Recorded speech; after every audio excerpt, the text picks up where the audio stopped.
L'Allemagne, très dépendante de la Russie pour son approvisionnement en hydrocarbures, risque de manquer de gaz l'hiver prochain, a déclaré dans un entretien samedi 19 mars le ministre de l'économie, qui multiplie les démarches pour éviter ce scénario.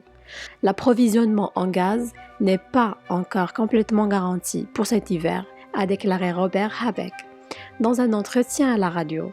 Si nous n'obtenons pas plus de gaz à l'hiver prochain et si les livraisons en provenance de Russie venaient à être coupées, alors nous n'aurions pas assez de gaz pour chauffer toutes les maisons et faire tourner toutes les industries, a prévenu le ministre écologiste. Le gouvernement de la première économie européenne se prépare à cette éventualité qui, espérons-le, pourra être évitée, a ajouté Robert Habeck.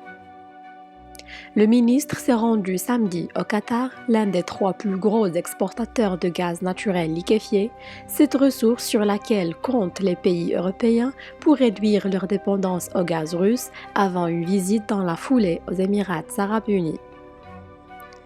La question est particulièrement délicate pour l'Allemagne, dont la moitié des importations de gaz vient de Russie.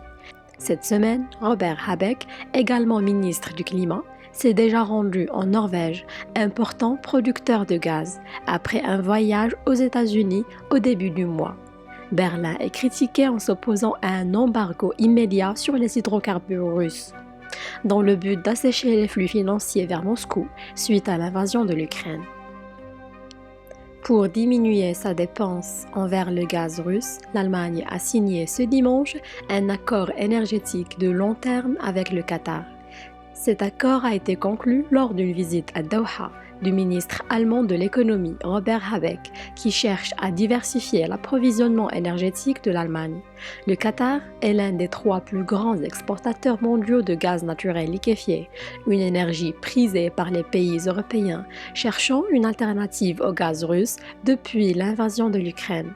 Il devenait urgent pour l'Allemagne de trouver de nouveaux fournisseurs alors que la moitié de ses importations de gaz viennent de Russie.